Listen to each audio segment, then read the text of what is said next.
Vikings at the Packers, Lambeau Field, Week 17. Packers still alive, although it's going to take a lot for them to get into the postseason.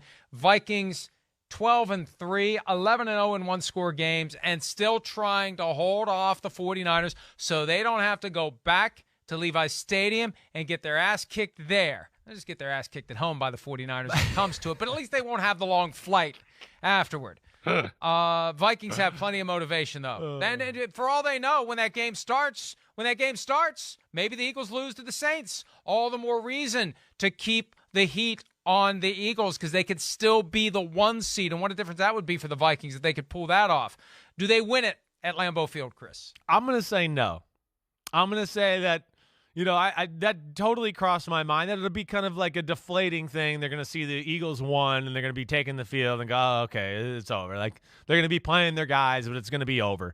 And then, of course, the Packers, a little mojo going here. I don't know if it's really real. It seems like things have just continued to fall their way a little bit.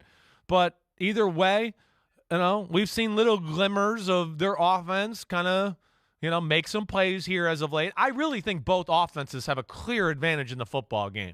I mean, Green Bay, I have a hard time thinking they're going to slow down your Minnesota Vikings. And like we said this morning, Minnesota's not even a great running football team, but they're going to be able to run enough on this team, I think. And then that's just going to be watch out with Jefferson and Thielen, let alone even if they don't run it, I think we're going to be in watch out for Jefferson and Thielen.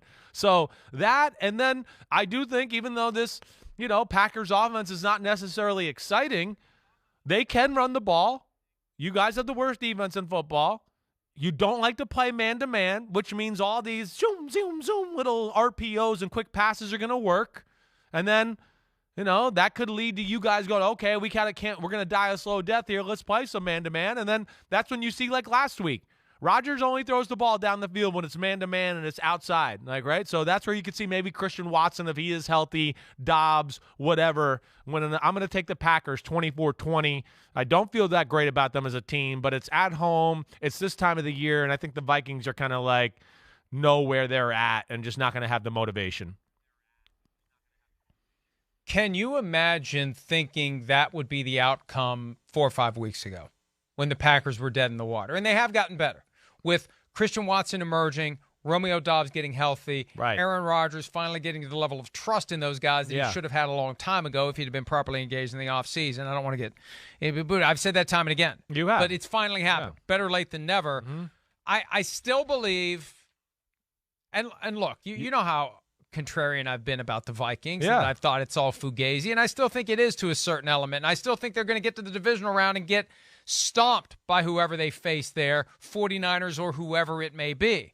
But I can't ignore what happened in Buffalo. I can't ignore what happened against the Colts. I can't ignore what happened against your New York Giants on Christmas Eve with that 61-yard field goal. Back and forth. I mean, it's going to be another one of those back and forth and back and forth. You mentioned Adam Thielen. Yeah. He's really been de-emphasized right? lately. KJ Osborne is in a position where he could do everything Thielen does. And TJ Hawkinson has made Adam Thielen, in many respects, I don't want to say irrelevant, right? But I think it's going to happen in the offseason. I got to pull up Thielen's contract.